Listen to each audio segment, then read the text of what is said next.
Magandang umaga po sa bawat isa sa inyo. Welcome back to our 365 Bible verses everyone should know. Maraming salamat po sa bawat isa sa inyo na sumusubaybay dito sa ating channel. Matatapos na po natin yung 365 na Bible verses everyone should know. Matatapos na po yung taon. Maraming salamat po sa pakikibaka with me, no? Sa pagpo-produce ng mga videos na ginagawa natin every day. So, gusto ko lang batiin yung mga OFW na kababayan natin na nasa maraming lupalop, maraming parte ng mundo, maraming bansa sa mundo, nakakalat. Actually, yan ang advantage ng mga Filipino, no? Mabilis tayong mag-adapt and we can go anywhere in the world, no? And we can adapt. At naniniwala ako na gagamitin tayo ng Panginoon, lalo na yung mga OFW nating mga kababayan, para sa paglaganap ng ebanghelyo ng ating Panginoong Jesucristo. Isipin niyo po yan, nasa lahat ng bansa tayo, no? And I know God will use us mightily. Now, yung series po natin ay patungkol po sa Christmas. Merry Christmas po, everyone. We're celebrating the true essence of Christmas. So, ngayon po, nasa pang-apat na po tayo dito sa ating series, Witnesses. Ito po yung tatalakayin natin ngayon. Now, sabi po dito sa Luke chapter 2, verse 8 and 9, in the same region, there were shepherds out in the field, keeping watch over their flock by night. And an angel of the Lord appeared to them, and the glory of the Lord shone around them. And they were filled with great fear. Sa lupaing iyon ay may mga pastol ng tupa na nasa parang, na nagbabantay sa kanilang kawan sa gabi. Tumayo sa tabi nila ang isang anghel ng Panginoon, at ang kaluwalhatian ng Panginoon ay nagliwanag sa palibot nila, at sila'y lubhang natakot. Now, isipin niyo po munang mabuti, very ordinary day, normal na normal. Etong mga shepherds na to pupunta dun sa parang sa kawan nila, magpapalipas ng gabi doon kasi babantayin nila yung kanilang mga tupa. They've been doing that maybe for so many years, on and on and on, paulit-ulit. Ordinary lang. Pupunta sila ron, doon sila mag-overnight sa parang, babantay nila yung mga tupa. And then suddenly, out of the ordinary, there's an extraordinary event. At sila po yung witnesses nitong pangyayari na ito. So, from the perspective of the shepherds, titingnan natin yung first Christmas according to the witnesses. So, ito po yung katuruan natin ngayong umaga. The shepherds see the first Christmas as a disruption of the ordinary. Parang ordinary lang. Biglang, boom! Nagpakita sa kanilang anghel. At hindi lang basta isang anghel. Merong yung isang anghel na kausap nila na nagsasabi, tingnan po natin yung conversation. May usapan pa sila rito. So, lubhang natakot sila, nagpakita yung anghel. Tapos sabi sa kanila ng anghel, huwag kayong matakot sapagkat narito dala ko sa inyo ang magandang balita ng malaking kagalakan sa buong bayan. So there's a message of great joy. There's a message of good news of great joy. Sapagkat ipinanganak. So ito yung message of great joy. Good news of great joy. Sapagkat ipinanganak sa inyo ngayon sa lungsod ni David, ibig sabihin sa Bethlehem, ang isang tagapagligtas na siya ang Kristo, ang Panginoon. At ito ang magiging palatandaan ninyo, matatagpuan ninyo ang isang sanggol na balot ng lampin at nakahiga sa isang sabsaban. At biglang sumama, isipin niyo po yung kausap nilang anghel na nakakatakot na nangigilalas na sila sa takot, tapos biglang sinamahan pa ng isang malaking hukbo ng langit na nagpupuri sa Diyos at nagsasabi, luwalhati sa Diyos sa kataas-taasan, at sa lupa'y kapayapaan sa mga taong kinalulugdan niya. So, yung isang anghel nga lang, mamamatay ka na sa takot eh. Biglang out of the ordinary, mamamahinga lang kayo doon, magbabantay ng mga tupa, and then biglang nagliwanag, panalabutan ng liwanag ng kaluwalhatian ng Diyos yung paligid, tapos yung kausap mong anghel, biglang sinamahan pa ng isang malaking hukbo ng mga anghel na nagpupurit, sumasamba sa Diyos. Just imagine that. Yung mga shepherds po, sila yung witnesses nito. So the shepherds see the first Christmas as a disruption of the ordinary. Out of the ordinary, merong extraordinaryong nangyari. At yan din po yung nangyari sa atin bilang mga Kristiyano, no? Ordinary lang sa atin gumagawa ng kasalanan, ordinary lang sa atin na yung Christmas walang Christ, may celebration ng walang Christ, ordinary lang sa ating mamuhay sa mundo, pero suddenly dumating ang Panginoon sa atin, binago tayo, naging extraordinary na yung buhay natin. Hindi na normal. Biglang sumasamba na tayo at nagpupuri sa Diyos. That's what happened during this time. Number 2 po, the shepherds see the first Christmas as a worship celebration. So, yung first Christmas, yung araw na pinanganak ng ating Panginoong Jesucristo, etong mga shepherds na to, nakita nila worship celebration of thousands upon thousands of angels. Malaking hukbo ng langit. Mga nagpupuri sa Diyos. Sinasabi nila, luwalhati sa Diyos sa kataas-taasan at sa lupa'y kapayapaan sa mga taong kinalulugdan niya. Isang malaking worship celebration kasi pinanganak ang Kristo, ang tagapagligtas. Mga kapatid, yan po ang Christmas. Nakafocus yan kay Jesus. Kaya nga, Christmas. Christ. Hindi mo pwedeng tanggalin si Kristo sa Christmas. Unfortunately, yung mga celebration natin ng Christmas, inuman, mga kwentuhan ng walang kabuluhan, no? May reunion nga, nagkikita-kita yung mga pamilya, tapos sa mga usapan nila, walang Kristo. Nakakalungkot, no? Now, bilang mga Kristiyano po, we have to put back Christ in Christmas. Ibalik natin yung Kristo sa Christmas. Kailan pa nawala yung Christ sa Christmas, di ba? That's why when we celebrate Christmas, it's a worship celebration. Nakasentro yun sa Diyos dahil ibinigay niya ang Panginoong Jesucristo sa ating mga buhay. Na mga ordinaryong namumuhay sa kasalanan lang. Biglang extraordinarily, no? Binago tayo ng Panginoon. Binigyan tayo ng bagong buhay. Binago niya tayo, ginawa niya tayong mga taong naglilingkod sa Kanya. Sa tandaan po natin, the shepherds see the first Christmas as a worship celebration. Kaya kailangan ng Christmas natin nakafocus yan kay Kristo.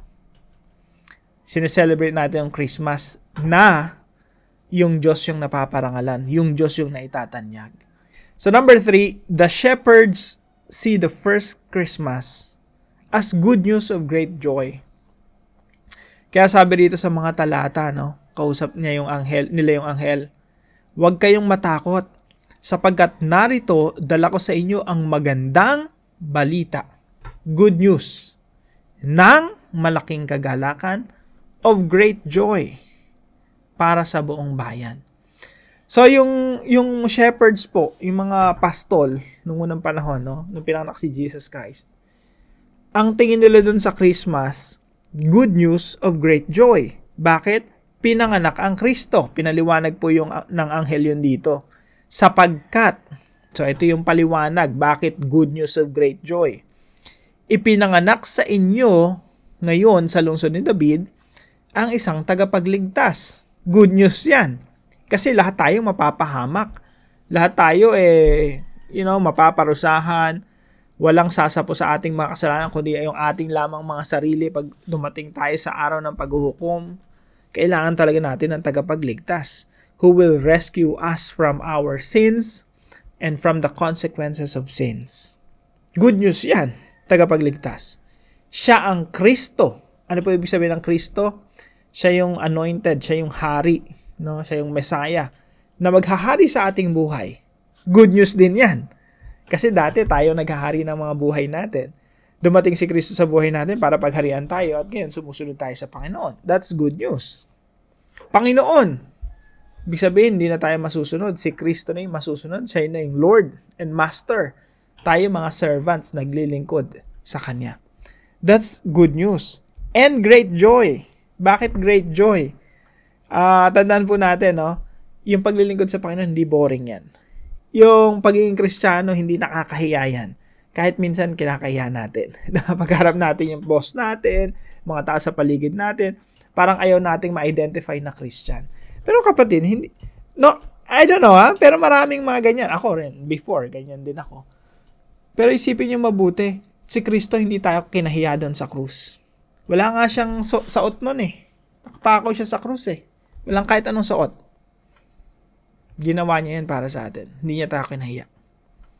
Kaya po, nawa, no? Kung bago ka palang Kristiyano, minsan, kasi kinakaya mo si Jesus eh. Lalo na magbago ang Kristiyano. Nabago yung buhay mo. Nabago yung pananaw mo. Naglilingkod din sa Panginoon. Tapos kasama mo yung mga dati mong tropa.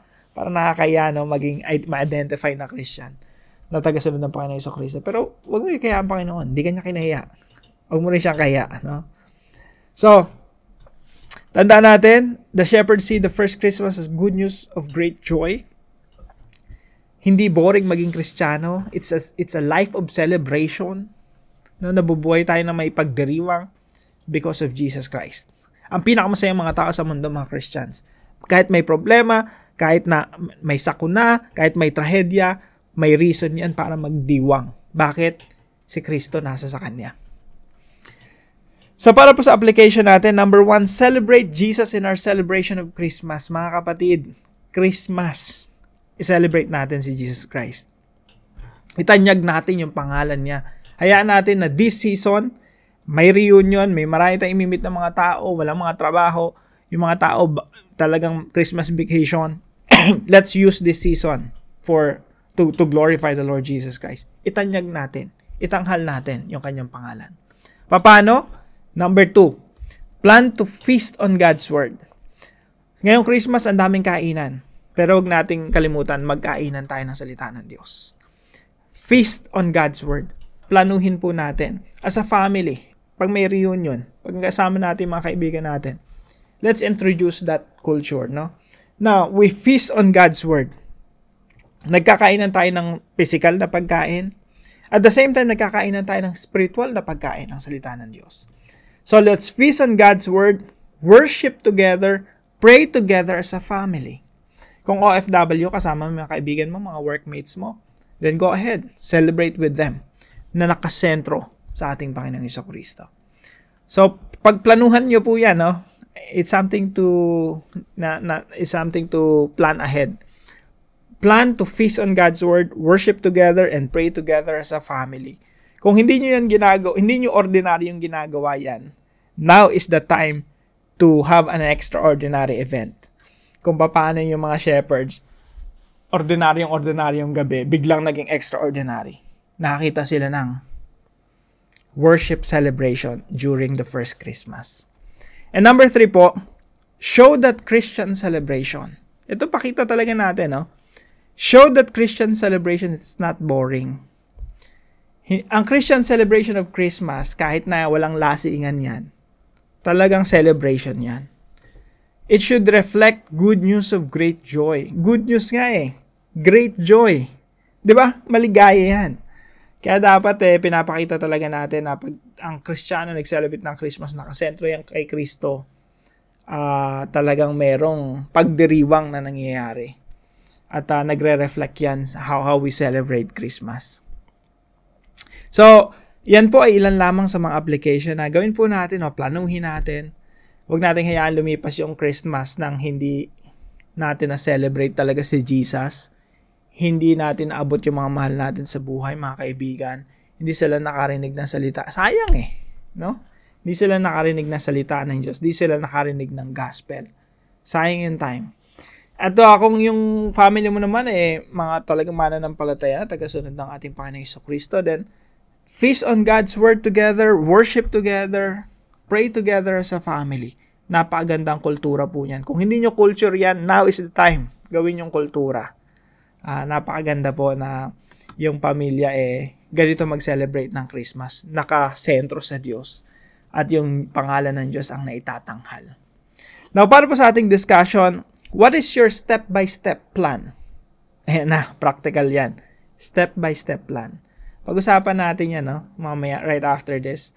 Ano yung step-by-step plan natin? To honor God by celebrating Christ this Christmas. Pag-usapan po natin yan. Baka makagawa tayo ng plano. Para po sa ating panalangin, Father, I want to have an extraordinary celebration of Christmas. Gusto ko this season extraordinary. Parang yung mga shepherds noong unang panahon. I want to honor you by showing that the Christian celebration of Christmas reflects the good news of great joy. Even if we do not have material wealth, kahit na mahirap kami, kahit na konti lang handa namin, yung celebration namin sagad hanggang langit. No? This time, I want to honor you by celebrating Christ this Christmas. He is the reason for the season, the true essence of the occasion. Lord, I want to lift your name. I want to glorify you. Make this day an extraordinary day. In Jesus' name. Sama po natin ito sa ating panalangin at salamat po kay Ma'am Perlita. Pagpalain po kayo ng Panginoon, no? Lalo na ngayong Christmas season together with your family. At maraming salamat po sa bawat isa sa inyo na nagko-comment and na maging encouragement po yan sa marami. At huwag niyo po natin kalimutan, no? Ibahagi po natin yung mga devotions natin sa ating mga mahal sa buhay at mga kaibigan. See you po tomorrow, 5 a.m. dito sa ating Daily Devotion.